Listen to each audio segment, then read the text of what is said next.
All right.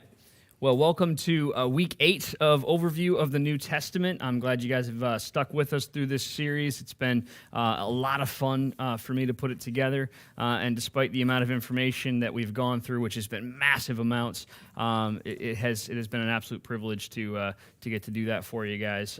So hopefully you enjoyed it. We have our last and final book to get through here, which is Revelation. So we're going to take a really big bite out of some of the information, but a lot of what we're going to focus on tonight is not going to be direct interpretations or trying to give you all the answers, but yet it's going to focus a lot on some of the different theological approaches to Revelation.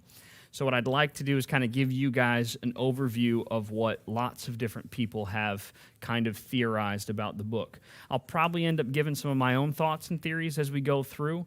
I always say when it comes to prophecy, especially Revelation, is that we don't have all the answers. None of us do. And we're really not going to know these until it's all done and over with. So the reality is I don't get too hung up on one philosophy or another when it comes to these theologies. If you have a differing one, that's perfectly fine. We could always have a discussion about it, but I'm never going to be the guy to sit around and argue about them because it is what it is. We're just not going to know the answers. So as getting into our text here, what I'd like to do is just kind of read the first couple of verses because I think Revelation is one of the unique books of the Bible in terms of having a blessing for actually reading the words of Revelation. And so it's kind of a nice piece. So let's read verses 1 through 3 real quick. It says, "The revelation of Jesus Christ, which God gave him to show his servants what must soon take place. He made it known by sending his angel to his servant John, who testifies to everything he saw. That is the word of God and the testimony of Jesus Christ. Blessed is the one who reads the words of this prophecy, and blessed are those who hear it and take it to heart what is written, because the time is near." Now, I love that we simply get a blessing for reading it. That's great, and I'm glad it doesn't say we get a blessing that we get when we understand it, because I'm not sure that would be as easy, but regardless is that I love that we get a blessing simply for doing that. We can obviously note that when it says the time is near, that God's timing is not our timing. Usually when I think of near, I think of something a lot faster than, several millennia. God likes to look at things differently, though, so we don't know exactly how near it is, but we should always be looking in light of eternity, essentially. So as we open up here, I want to dig into kind of what the book of Revelation kind of breaks down to. It's got a couple of sections. The opening bit here is really John telling us who he is, why he's writing. The book of Revelation is being written by John while he's on the Isle of Patmos. We actually talked about that a little bit last week. And so that's your first blank in your handout there. And John wrote this book specifically because of the revelation that was from Jesus. So that second blank there is that it was the revelation of Jesus that was given to John, as we just read in that verse, where it was given through an angel. So this is really what Christ gets revealed. You might remember back in the gospel, there's a moment in which Christ says, I don't know the day or the hour, no one does, only the Father knows this information. And so it seems to us that there's a point in time in which Christ does not have the plan, the final plan, that God hasn't revealed that in fullness to him. And I don't quite know how that works with the Trinity. Sometimes that's a confusing thing for us. Like, how do you hide one thing from one aspect of people who are the same? And that hurts my head. But regardless, it seems like the Father is the only one with some of this info initially, and that when Christ is then resurrected, heads back to heaven, and the ascension, all that happens, is that he then is given this knowledge. And so it seems that now he's sent an angel down to John and said, hey, let me give you some of the precursors of what's coming. Let me give you some specifics about this stuff. And then, of course, he does what is very normal for Christ to do. He hides it in a bunch of very, very difficult to understand language. So that way it's actually difficult for us to get to everything. So we don't have the perfect mapped out plan. But what we do get is, in the beginning, is basically a statement of what was, where Christ introduces himself. talking about who he is. When we look in the first chapter here it's talking about him as the Alpha and the Omega. It's giving us this picture of Christ, and this description of him is almost a scary description of him with a sword coming out of his mouth, which is the word, and all these imageries that are just being layered on top of layers on top of layers. And so it's a picture of what was, so Christ from the beginning of time, to what is, which are the letters to the churches, the present day and age, to what will come, which is really from chapter 4 on. So when we're looking at it, we want to first kind of jump off to the letters real quick. Let's deal with a few things there before we hop into the difficult stuff, because I think there's a couple of fun things here. There are 7 churches, that's your blank there. So all 7 of the churches that are addressed in the first few chapters are from the province of Asia Minor. You might remember this from the past several weeks. We've been talking a lot about Asia Minor. That's where the church at Ephesus was. Ephesus was an epicenter of Asia Minor, and kind of all roads went through Ephesus. There was a road going north, there was a road going to the west, or east rather, and then a road going to the south. And so we had kind of created this network of churches within Asia Minor at this point in time that had been written to by Peter, they've been written to by John. Paul has done a lot of work in those areas and written to them as well. And so the period of time that we're getting this is probably 95, 96 AD, somewhere in that ballpark. We're going to talk a little bit more about that later, as John is exiled on the Isle of Patmos. And so what that probably means to us mostly is that we're getting these letters to these churches because those are really the prominent ones of the day of that particular time. This is almost second generation of churches at this point. We're kind of getting out of the phase of the first generation, which mostly died out sometime around 60s and 70s because of all of the martyrdom that happened under Nero's reign, and then the destruction of the church in Jerusalem. John lives to a crazy ripe old age for that time, and so we're getting into the second century, or rather second generation of leaders that are kind of being risen up in these churches. So what we might notice in some of these is that some of the verbiage sounds like second generation churches. A lot of stuff has happened. So the first one we hit is Ephesus. Ephesus and Pergamum, we're going to touch on just briefly. We're going to leave some of the other ones alone. We're really only going to go to 3 of them tonight, and then we're going to jump into some of the other stuff because we want to get there. But Ephesus is one of the only ones that we are being addressed in this area that we have really a lot of information on because we've already dealt with Ephesus multiple times. We find the church at Ephesus being addressed again. The nice part is that as we see it being addressed, we also see that they're doing well. They're doing quite well. In fact, if you look at verse 3 of chapter 2, and this is Christ speaking to the church in Ephesus, he says, "You have persevered and endured hardships for my name and have not grown weary." Love that. It's great because as we remember, there was a lot of false teaching that was coming against Ephesus. And one of those pieces of false teaching happens in verse 6. It says, "But you have this in your favor. You hate the practices of the Nicolaitans, which I also hate." Now, that's a little bit of a tough one for us to figure out exactly who the Nicolaitans are, but they show up in Pergamum as well. So let's jump over to that one real quick, and then we'll kind of be able to take a look at both of them here. Before we read the part about that, I'm going to go to 14, so verse 14 of the same chapter. "Nevertheless, I have a few things against you." This is to Pergamum. "You have people there who hold to the teaching of Balaam, who taught Balak to entice the Israelites to sin by eating food sacrificed to idols and by committing sexual immorality. Likewise, you also have those who hold to the teaching of the Nicolaitans." So that's the only mention that we get in all of Scripture about the Nicolaitans, those 2 verses right there. That's it. The reason we read the stuff about Balaam first is that these 2 words are actually kind of unique. If we look at the structure and the breakdown of the words themselves, the Nicolaitans really kind of mean those who conquer, and the word Balaam there would mean those who conquer. One is a Hebrew word and one is a Greek word, and so we're essentially working with 2 of the same namings in 2 different languages. So there's a correlation being drawn that we're missing because we're reading it in English that would have been able to be seen in the original text. And so he's linking these 2 ideas together here. And he also uses that word likewise, which is another linking word to kind of put these two concepts together. So that means that we probably think the Nicolaitans' teaching has to do with food sacrifice to idols and committing sexual immorality. We also have one of our favorite guys, Irenaeus, one of the early church fathers. You might remember his name. He's come up quite a bit. Irenaeus actually makes it known that the followers of Nicolaitans were followers of a man named Nicholas, who was Nicholas of Antioch. We find him in Acts chapter 6, verse 5. He's one of the elders that was appointed when the apostles first appoint elders. So when they needed to make deacons and say, hey, these men are going to wait on tables, and Philip and Stephen were among those, this man was among them as well. Nicholas, we're not sure exactly if it's his teaching or if the people who followed him then went astray. Regardless, the people who followed after him were known to lead lives of unrestrained indulgence. And that's from the words of Irenaeus when he actually wrote against heresies in one of his earlier writings. And so he kind of points us to that.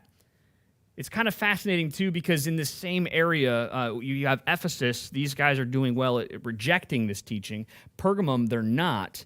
And in Pergamum, if you back up to verse 13, Christ is saying, I know where you live, where Satan has his throne. Yet you remain true to my name. You did not renounce your faith in me, even in the days of Antipas, my faithful witness, who was put to death in your city where Satan lives. It's kind of an odd thing to say Satan lives in Pergamum, but there is an altar of Zeus in Pergamum at this point in time. That altar of Zeus would have been seen probably as Satan's main avenue of getting into the world at the time. That would have been the leading competing religious theory that was happening. And if you look at Zeus, who was supposed to be really the head of that particular hierarchy of gods that they worshipped, this is something that was also widely known as the seat of Satan. And so Zeus's seat, the seat of Satan, became synonymous. So synonymous that even Hitler decided to actually unearth the artifact of the seat of Satan, the altar of Zeus, so the actual, like the dais that they used to actually speak from. He actually supposedly had that exact one unearthed and moved to Germany so he could speak from that same thing. So there's some history around the seat of Satan there in Pergamum. And yet we find this teaching of the Nicolaitans, kind of an odd notion there, as something of unrestrained indulgence. Last one I want to get to before we jump into all the great stuff that we have here in Revelation is Laodicea. We talked briefly about this. I'm not going to spend too long, but in Laodicea we have a comment about lukewarmness, and I want to deal with it for just a moment. Verse 16 in chapter 3, it says, so because you are lukewarm, neither hot nor cold, I'm about to spit you out of my mouth. And we often hear people teaching that this means that if you are a backslidden Christian, if you're lukewarm, if you're not on fire for God, that God's going to reject you, that he's going to spit you out. But the problem is if you back up just a verse before, he says, I know your deeds, that you are neither cold nor hot. I wish you were either one or the other. The problem is that if you believe that hot means that you're on fire for Jesus and that's the right thing, and you believe that being lukewarm is backslidden, then you believe cold means you are not a believer, you are not saved. Christ here is saying, I wish you were either hot or cold. There is nothing scriptural to say that Christ would wish that you are not saved. So it has to have some other meaning. And likely what it is that this city, Laodicea, if you recall when we talked about Colossians, the church at Colossae was this tri-city area inside of this valley, along with Laodicea and a place called Hierapolis. Those three cities were kind of tucked together, and Laodicea was kind of in the middle. Colossae was known for their clean, cool, clear water streams that would come through the area, and it was good water. Whereas Hierapolis was known for its medicinal hot springs. Laodicea was notoriously known for their tepid, diseased, useless water. And so when Christ is talking about this, he's talking to an affluent city, a city that's rich and yet isn't being effective. And so what we're seeing here probably from the Laodiceans is complacency and lack of effectiveness. Not necessarily saying that they're not followers of God or that they're not believers, but yet that they are not being effective. So that kind of jumps us forward into the meat of Revelation. I want to look at the throne room of heaven real quick before we start getting into some of the differences of opinions and theologies there. If we look at the throne room, we're not going to go through all of it. I want to give you an example of some symbolism that happens in Revelation, and so we can kind of understand it just a little bit. So, verse 1 of chapter 4, it says, "After this I looked, and there before me was a door standing open in heaven. And the voice I had heard first, speaking to me like a trumpet, said, 'Come up here, and I will show you what must take place after this.' At once I was in the Spirit, and there before me was a throne in heaven, and someone sitting on it. And the one who sat there had the appearance of jasper and carnelian. A rainbow resembling an emerald encircled the throne." And then it goes on, there's some elders that are surrounding the throne with crowns, and there's some like what look like beasts that are angelic creatures that are actually surrounding the throne as well. And it goes into a bigger description. But what I want to focus on just for a moment is jasper and carnelian, because these are two gemstones that were gemstones of the 12 tribes of Israel. These particular gemstones were specifically the first gemstone in the breastplate that was created for the priests, and the last gemstone. The priest's breastplate would have had all 12 gemstones of all of the tribes of Israel on it. So right now what we're getting is another nod to the first and the last, the I Am, the Alpha and the Omega, because he's taking the first and last stones. What's interesting, too, is that jasper is a clear jewel, something resembling a diamond. Specifically, jasper is known to portray purity and perfection. The carnelian was a ruby red color, and it's really meant to be God as our Redeemer, talking about the blood of Christ being shed. And so we see the purity, the holiness of God, and the redeeming aspect in nature in the symbolism around the throne. The reason that's important is that as we dig into Revelation, you're going to notice there's so many areas that we could pull out imagery. Understand that John is getting a picture of things that an earthly mind has a hard time handling. As he's seeing heavenly concepts in ways that we can't even quite fathom, he's trying to relay them in our earthly terms the best he possibly can, and a lot of that gets lost on us. That's why there's so much imagery in Revelation that just kind of makes you scratch your head and say, what's going on? It's because we're really not at a level of understanding exactly what he's trying to explain to us. So he's doing his best to use some of these pieces. So I'd like to dig into 4 different main theological approaches to the book of Revelation. Those 4 are idealists, historists, preterists, and futurists. These 4 are honestly probably the all-encompassing main theologies for most interpretations of Revelation. Not saying there aren't ancillary ones out there, but these are ways of interpreting. So it doesn't mean that they're all by themselves one method. They're just a version of being able to look into it, and within each subset, people argue over all kinds of things. So going to the idealists first, you guys will notice on your handout, I kind of gave you a brief breakdown of what they are. The idealists were really started by Origen. You might remember him as one of the second century church fathers that we were seeing around the time of putting the canon of the scripture together. Origen was one of those guys that was using the 27 books of the New Testament first.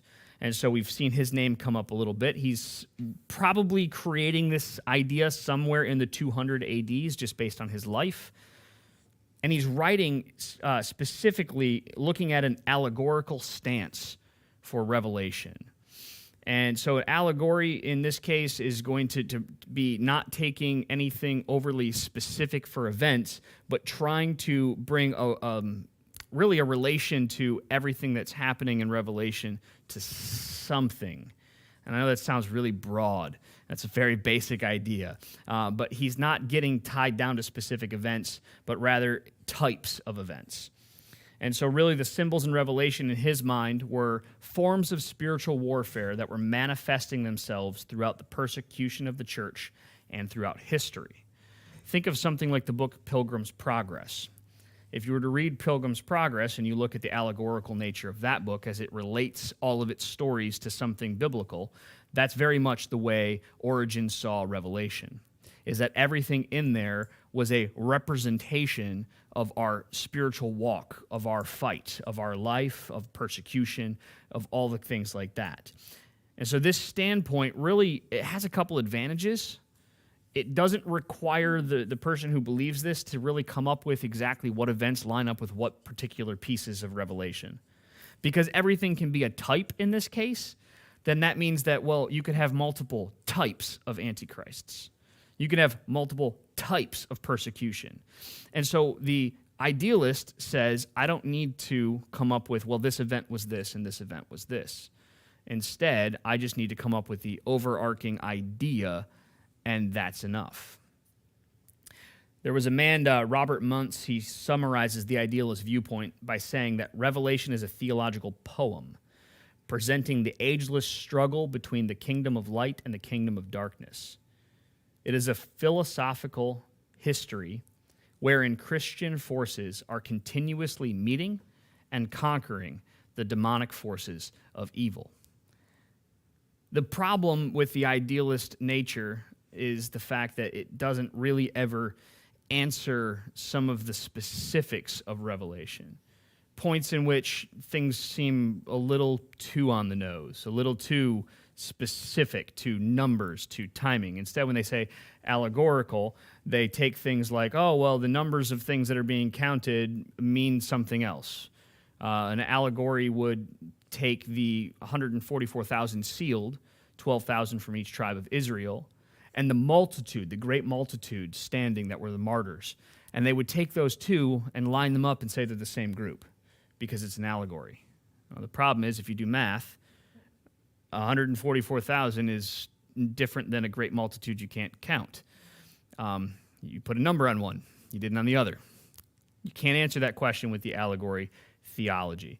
So it does have its flaws, but that is the main idea for the idealist. You'll notice, too, is that I wrote down there at the bottom, who wins in the end?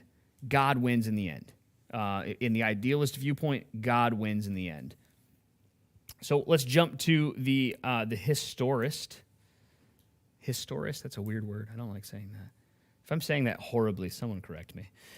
So the historist believes a symbolic version throughout history. So in other words, from this particular standpoint, it's very similar to the allegorical one. However, what they do is they take and they assign specific events throughout history as being a part of the prophecy and the interpretation. So they're using a very similar stance. They're just kind of locking in their answers. So what they do throughout some of this is that they kind of break it down into different periods. They focus heavily on 7 different periods of the church. They use the first 3 chapters to essentially create timings for what the church goes through. So the 7 letters to the 7 churches in their minds represent 7 ages of the church that the church goes through. And so they link things up. The problem that you have there, of course, just with anything else, is as you're linking things up and history keeps progressing, you kind of run into problems of like, well, maybe we linked it wrong. So we'll get in a little bit more of that in just a moment. I kind of credited a man named Thomas Brightman with the origin of this theory. That's iffy. There was a bunch of Lutheran scholars that were probably maybe even a little closer to this, but Martin Luther, when he posted his 99 Theses and he made some of his statements, knew already about this theory, so it seems like it's further back. It's kind of hard to lock this one down as where it came from initially. But this viewpoint was very popular among the time of the Reformists to Catholicism. So Martin Luther, John Calvin, John Wesley, these were guys that held very strongly to this idea. This view was very anti-Catholic Church. In fact, it was really created to speak against the Catholic Church. And so the Catholic Church becomes the focal point of the rebellion against God's plan in the historists' narrative here of Revelation. So as they go symbolically throughout history, chapters 1 through 3 are the 7 periods of church history. Chapters 4 through 7, the seals they see as the fall of the Roman Empire. So they bring that in with early fall of the Roman Empire. Chapters 8 through 10, they see those as the trumpets are the invasions of the Roman Empire by the various different nations. And then specifically the establishment of the Pope, or the papacy, as the Antichrist. Is my Latin terrible? Is it not papacy? No, I don't know. Okay. Yeah, it's a weird word. So they see the Pope as the Antichrist, literally. And they see the establishment of that as the establishment of the throne of the Antichrist. Chapters 11 through 13, the true church and its struggle against the Roman Catholic Church is kind of the breakdown. This is really where they see the Reformation happening. They see the Protestant movement happening in chapters 11 through 13 as coming against the Catholic Church, and that's where they kind of see themselves coming out of that moment. And then chapters 14 through 16, they see God's judgment coming on the Catholic Church. And then 17 through 19, when we talk about Armageddon, they're seeing the overthrowing of Catholicism. So in this movement, they've really made the Catholics the bad guys. That's kind of the central piece of this whole thing, is really kind of making them the enemy. And because of that, a lot of their interpretation resides kind of in those stuck branches of, I have to make this fit with Catholic is bad, therefore I have to kind of put these things in their place. The challenges you get, like I said a minute ago, is that history progresses, it moves forward. We haven't had the end of it yet, clearly, because we're still here. I know, it seems obvious, but hey. So there's a continuing change in the interpretation. When this was being created, they thought that they were in the last days. And so every generation that's interpreted from this viewpoint continually sees themselves as in the last days. But that means they have to keep moving the marks to kind of make that line up. As they move those marks and kind of make them line up, other things kind of fall apart. It's not great on that. Each generation kind of seeing things a little bit differently also means that we're having a biased lens every time we go to interpret events. It's not great when we want to talk about trying to create a theology on interpretation, but that's a major one that you guys should know. You'll notice at the end of that one too, God wins in the end. So we have a very similar scenario of ending. The preterist, which the word there actually means past. It's just literally the preter means past. And so their whole theology revolves around that Revelation has been fulfilled in the past. A man named Louis de Alcazar, cool name, very cool name, around 1600 came up with this theory, quite literally in opposition to the historist theory. So the historic theory trying to combat against the Roman Catholic Church, this is the answer back by essentially a Catholic guy who then goes, I don't want you guys hitting us with that, so let's turn this around and go in a different direction. So the preterist sees all of Matthew 24 and Revelation chapter 4 through 22 as fully fulfilled with the destruction of Jerusalem in 70 A.D. They see the letters as the churches as basically giving the situation of those churches before 70 A.D. and the fall of the temple. Oddly enough, you can be full or part preterist. If you got to tell people what you are and you got to say preterist, have fun.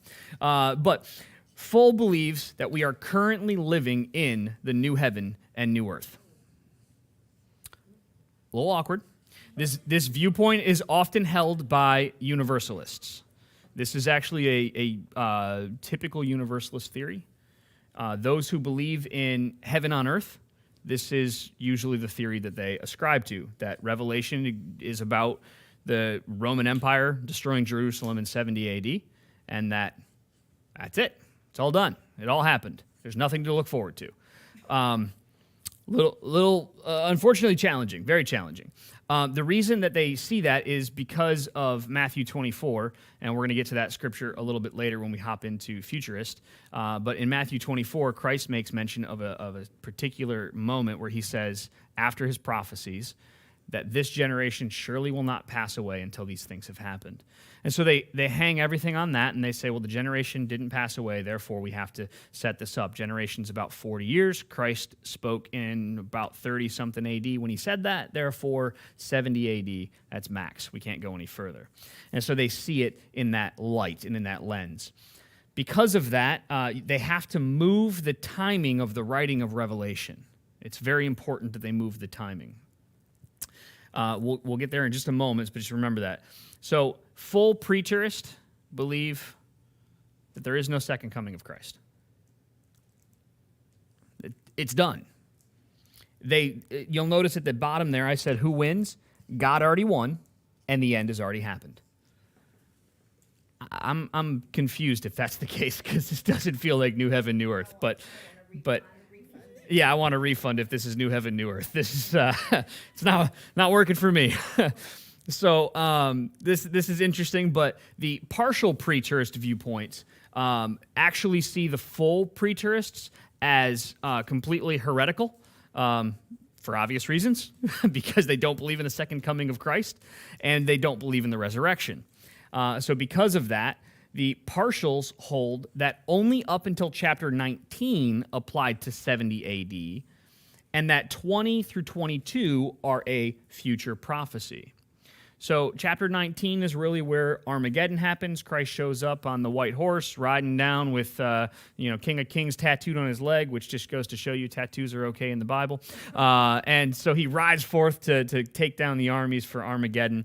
And then 20 through 22 are really the millennial reign and the great white throne judgments, and we're dealing with the new heavens and the new earth. And so this is, in their mind, viewed as a future prophecy to hold true to the second coming of Christ, and the idea that God wins in the end, and that he hasn't finished the battle yet, that it's not done. Problem, obviously, being that if we do have a full, completed version, where was the battle between God and Satan in the full preterist's view? Or that's hard to kind of justify. So regardless of the full or the partial stance, we have to deal with the writing of Revelation and the timing. It has to be pre-70 AD. If it's not pre-70 AD in the preterist mind, Revelation is not prophecy, it would be history. So because of that, they need the prophecy to be specific about the church age of that time. So that's why they use Matthew 24:34. This generation will not pass away until these things have come to pass. And that's why they have to kind of stretch or maybe even allegorize certain passages to fit. Let me give you an example. Christ says his second coming will be like lightning, that it will come like a thief in the night. We get lots of analogies to it's happening fast. Problem is that the siege on Jerusalem by Rome was long. It took years. It was not like lightning. It was not fast. It was not from east to west either. Or rather, it was, not from east to west. It was from west to east as far as how they traveled. And so in the description, it's backwards from what was said. So that doesn't make any sense. And then you also have no abomination that causes desolation set up. When they sacked the city of Jerusalem, they burned the temple. They simply burnt it down. They didn't establish what we call the abomination that causes desolation that's talked about in Daniel. That is seemingly something that's really important as being these moments. In fact, it's kind of used as a tipping point for certain futurists in terms of how the events are going to play out. When that happens, then tribulation is kicking off. And so because that didn't happen, they kind of have to use allegory to kind of fit some of the things in their boxes. So it's also, again, hard to justify because we didn't have the full battle in the end. So that's kind of tough. We'll get more into why that timing is also bad in just a moment here, because we did talk about this a little bit last week, but I'm going to remind us of it here in a minute. Before we do, let's go to the futurist viewpoint. The futurist viewpoint is a literal approach. The reality of the futurist viewpoint, and some people will disagree with this, usually people that don't agree with the futurist viewpoint, is that the early church fathers held to this viewpoint. We say that because realistically, guys like Clement of Rome in 96 AD, Justin Martyr, who lived from about 100 to 165 AD, Irenaeus, we heard his name several times already, Tertullian, lots of these guys, including others, all the way up until Origen, all held to the futurist viewpoint, a literal interpretation of Revelation as future events yet to come. Part of this thing that makes us feel like that's probably a true thing is the fact that we have Irenaeus' account that was directly from Polycarp, who was a disciple of John, that John wrote Revelation on the Isle of Patmos around about 96 AD. That was handed down directly from John's disciple to Irenaeus and written down. There we go. Written down in really what would have been second century writings of Irenaeus when he wrote Against Heresies. And when I say Against Heresies, by the way, that's actually the name of his writing. I've referenced that a few times, and I probably should have made that clear. I'm not just saying he's writing against that he named it that. So this viewpoint's largely based on taking prophecy from Daniel, Ezekiel, Matthew 24, and Revelation, along with a lot of other scriptures from other points and pieces that we could pull in, and aligning them to apply to a future event. Largely, it's based around the 7-year period of tribulation from Daniel chapter 9, verse 27. During this period of time, God's judgment is going to be poured out as revealed in the seals, the trumpets, and the bowls. Chapter 13, in this belief, is a description of a literal future world, a future world where an empire is led by the beast, led by the Antichrist and the false prophet. While chapter 17, in this case, would be picturing the harlot as the church in apostasy. More and more we get into things, the more and more I believe that might be true. We got a lot of churches that are heading down the realm of, that could happen. Chapter 19, they see as the actual second coming of Christ and the battle that we call Armageddon. And this is followed by a literal 1,000-year reign of Christ on earth before the final judgment and creation of a new heaven and new earth.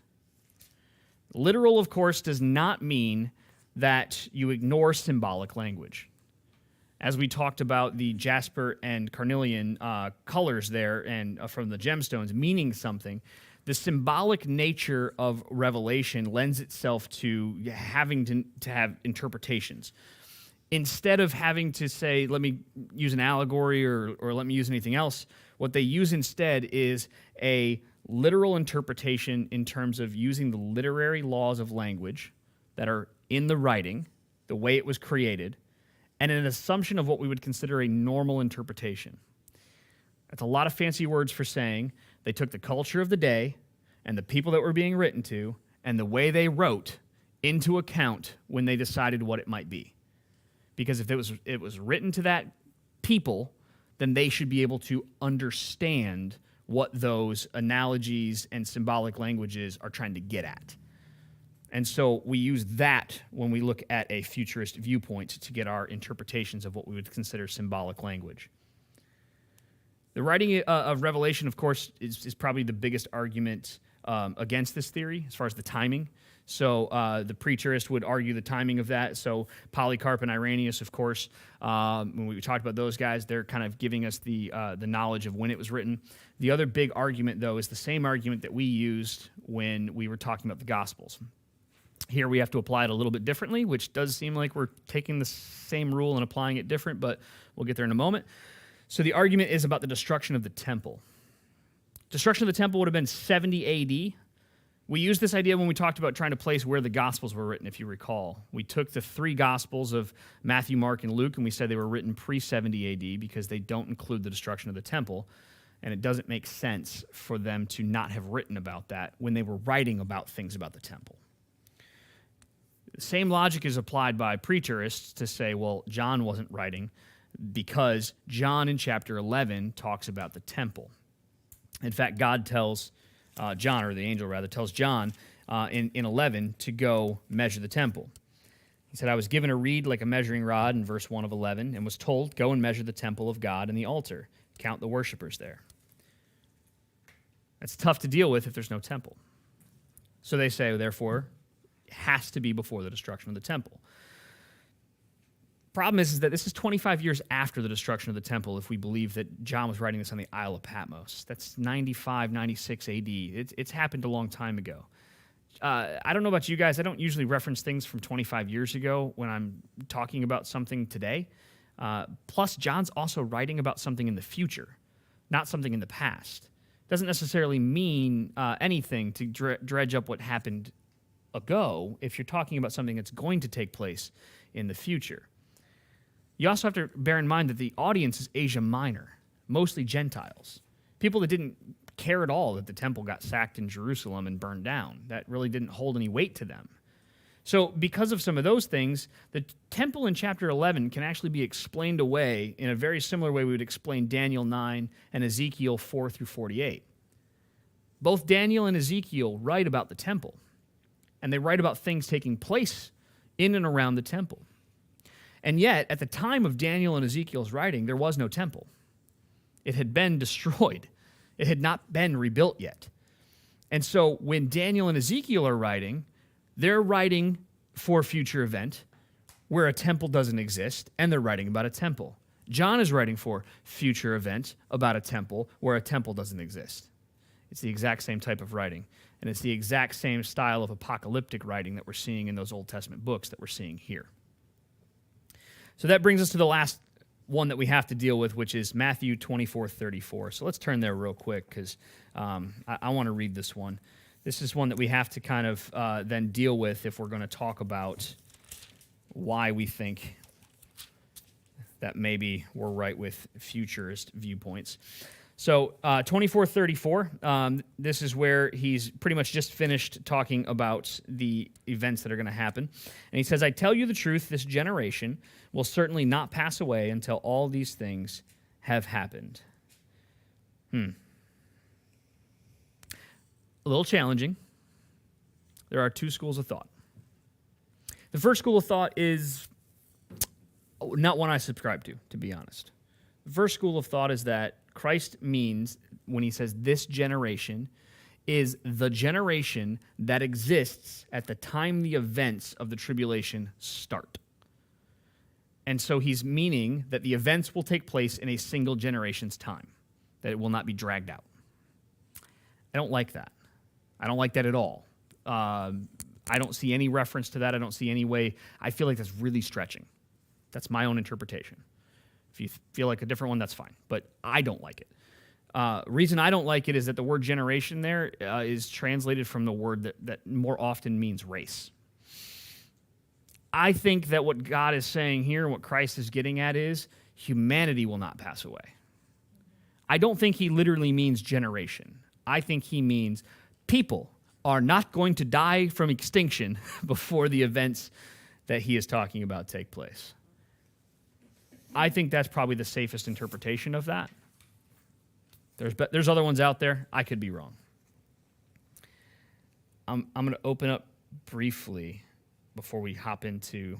Actually, we may not even have time to get into the diagram. I'll show you guys some of that later if you'd like. But does anybody have questions on some of the main interpretations or the main ways that we approach Revelation?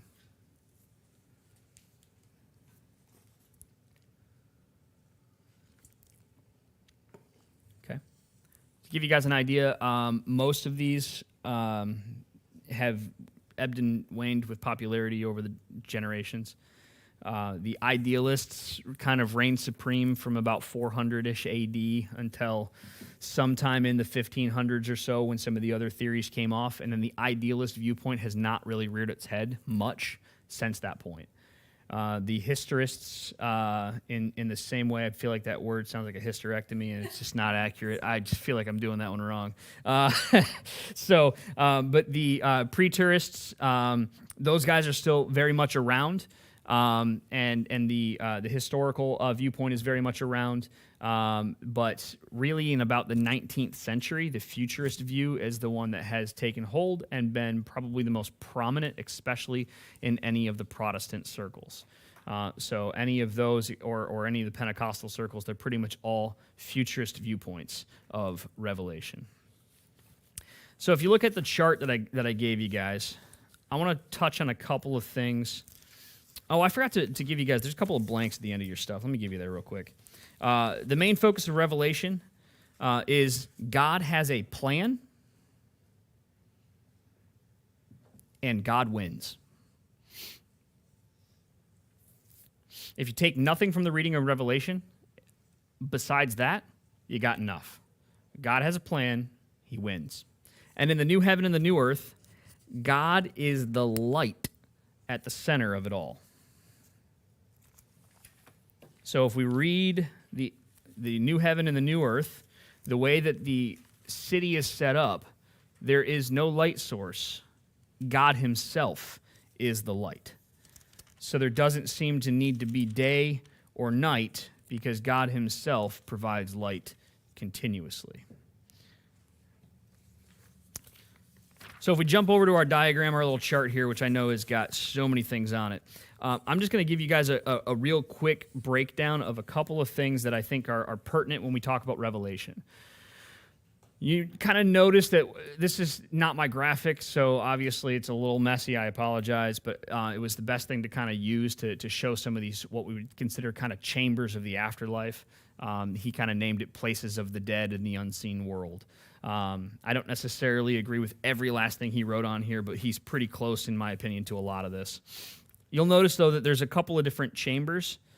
If you see the big cross on there, everything to the left of that is something that existed or could potentially continue after the cross. In this particular case, I do disagree with him about the what we call Abraham's bosom, or he wrote Bosom of Abraham. That is the area when we hear Christ talk about the story of Lazarus and the rich man. Lazarus is across the divide from the rich man who's in hell, Hades. When he asks for water to be brought across this chasm, this pit that exists, this great divide between the two, he asks for water to be brought from where Lazarus is in what's called Abraham's bosom. Abraham's bosom is often referred to as paradise as well. On this, he actually has that as two separate pieces. He has Abraham's bosom, and then he has paradise up where heaven's at. And then New Jerusalem being the same as paradise. I don't think that's true. He just probably has something of a preterist view of Revelation, and so he sees this as basically new heaven and new earth already exist, and so his viewpoint is that New Jerusalem's already there, and that is paradise. Instead, what I see is that Abraham's bosom is most likely empty currently. Paradise is empty. From my understanding of Scripture, when Christ was crucified, he went down, it says he actually preached to the souls that were in what we call hell. It's called Sheol. The word Sheol doesn't mean hell. It means grave. And because that was the word used in the Old Testament doesn't have a word for hell. It just simply uses Sheol, grave. And so as we talk about this, there's chambers of Sheol. There's different sections.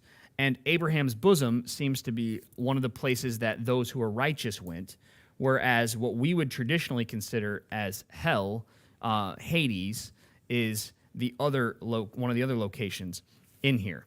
And so that's kind of the other spot on here. You might notice that Abaddon and Pit are synonymous with hell in his mind. I think those are two separate places. And so that's a little bit different. Abraham's bosom would have been emptied then after the crucifixion. God took all of the saints that were there. And then the pit, Hades, hell, contains everything that's in it until we get to the ending parts of Revelation, in which that stuff is wrapped up and eventually thrown in the lake of fire. There's a couple of weird spots on here. One is called Tartarus.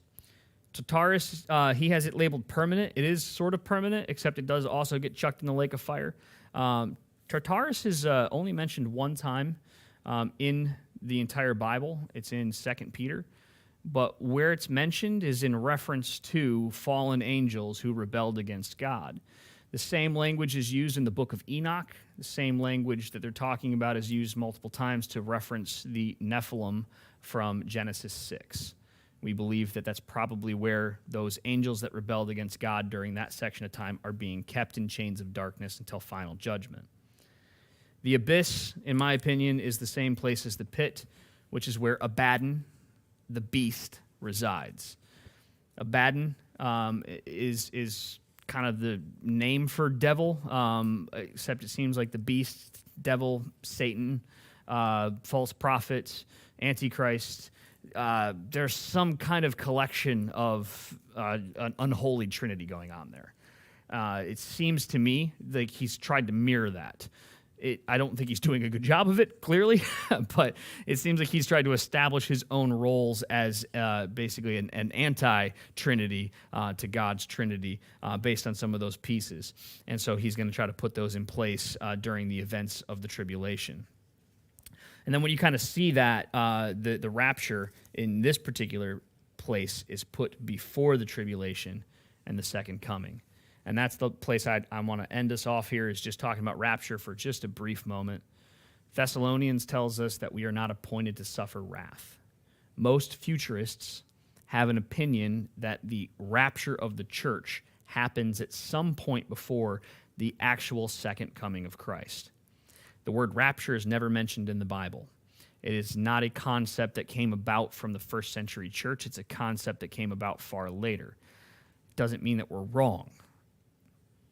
We have a lot of concepts that came about later than first century church, because God's revelation sometimes is revealed in ways that are difficult to understand, and he does continue to reveal himself to us in multiple ways. The concept of rapture, however, comes from several very strong pieces of Scripture to suggest that the church is not on the earth during the entire tribulation. When I say entire, I mean it's not on there for the whole time. At some point it gets raptured. Now, if you say, hey, that point is before any of it starts, if you say, hey, that point is just barely into it, or somewhere in the middle, or just before it ends, we could argue that all day long. There are valid viewpoints of each one of those. I think it probably doesn't matter too much for us to really have a great, perfect answer of when that is. I hope we're not around to even see it. I'd rather see that one from heaven and not have to worry about it. But the reality is that at some point, the church gets completely called to heaven. We get brand new bodies. We get fully redeemed. And after the great white throne judgment, we get to spend eternity in heaven with God. There's one more thing that is not listed on this particular sheet, because oftentimes the great white throne judgment is typically used as the only judgment that's in the Bible. However, it's not. There's another particular one in Romans chapter 14 that we call the Bema seat. The Bema seat of Christ is something that we often reference as the judgment of the believers. This is kind of a weird thing to distinguish between the two, because some of the language suggests that we're going to be present at the great white throne judgment, and some of the language suggests that we're not. Language like whoever's name was not found in the book of life will be cast into the lake of fire makes it sound like there are people whose names are found in the book of life. However, in this particular idea in theology, it's basically an accounting of every single person not being in the book of life at the great white throne judgment. Is that it's simply, you're not there, in the lake of fire you go. And that the believers are judged at what we would call the Bema seat of Christ. Romans chapter 14, verse 10 says, "You then, why do you judge your brother? Or why do you look down on your brother? For we will all stand before God's judgment seat. It is written, as surely as I live, says the Lord, every knee will bow before me, every tongue will confess to God. So then each of us will give an account of himself to God." What's tough there is that at the great white throne judgment, it doesn't seem like we give an accounting. It seems like at that point in time, either you're on the guest book or you're not. That's it. You step up and, hey, name's not in the Lamb's book of life. Sorry. We're not going to take a weighing of scales and figure out where you're at. Either you're saved or you're not saved. This, however, seems like it's probably where we receive a different type of gift, if you will. Oftentimes we talk about receiving riches in heaven. Those often are talked about as crowns that we get for various different things. Crowns of salvation. There are crowns set aside for those who teach and preach. There are crowns set aside for those who lead others in salvation. There are seemingly awards in heaven, and this is the award ceremony. And the whole point and purpose of the award ceremony is for us to be able to take the awards that we get and then lay them back down at the feet of Jesus as a sign of our worship. And so it's going to be a pretty amazing time. I hope that's exactly what it is. If the interpretation's a little bit off and wrong, hey, you know what? Either way, we get to make it through judgment in a good note as believers. But I'm hoping that that's exactly what we've interpreted as is that we get to have this other type of accounting where we get told, "Well done, my good and faithful servant," in a much different way, and get to really have a great celebration. That is basically Revelation in an incredibly wrapped up nutshell.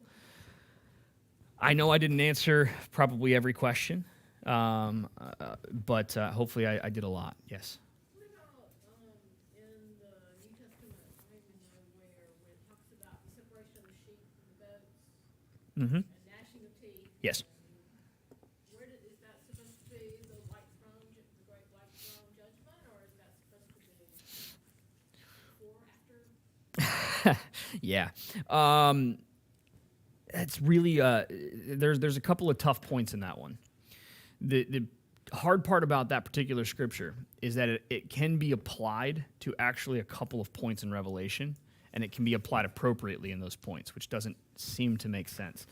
One thing is it can be applied to the rapture. That the separation of the sheep and the goats is literally taking the church away, leaving the goats to be in the midst of tribulation. It can apply there. The language works. The language also works at Armageddon. There is, not to be gross about this, there is a literal separation of righteous and unrighteous with so much bloodshed that the blood runs up to a horse's bridle, which is very high. It gets pretty rough. So there's that language that works there too. Then there is, of course, an end language to be great white throne judgment. If we see that, the Bema seat idea kind of seems a little odd with the separation. Then again, is Christ giving us a symbolic piece or a literal piece? And that's another piece we're not sure on. Either way, no matter how you kind of put it in there, there's a separation of believers and unbelievers no matter what we do. So when we see things like, Christ saying, "Go away from me, I never knew you," and they're locked out in the weeping and gnashing of teeth, that particular line and passage actually draws line to Sheol, death, grave, hell, Hades, which is pre-lake of fire. Again, doesn't necessarily mean that they're not heading to lake of fire at the great white throne judgment, but that language interpretation there is a little bit ambiguous. Which one it is, not sure. Sorry. Other questions on Revelation in general? Even if it's a hard one, I do know how to say no, or also pass the microphone to Pastor Derek and make him answer. He's like, please don't. Good. Excellent. All right, well, let's pray, and we will wrap up our class. So that was an excellent 8 weeks of lightning fast through the New Testament. So, Lord, we are just grateful that we are able to study your word, that we live in an area that we are freely able to have access to and study and come together and exist as believers, practice our faith and our religion out in the open. And we just ask that you allow us to continue to do that boldly, that you just also place within us a hunger and a thirst for more and more of your word, so that as we dig into it, God, we just we constantly want more of you so we can understand you better and know how to better apply it to our lives. We ask these things in your name. Amen. All right. Thanks for being here, guys. Wonderful class.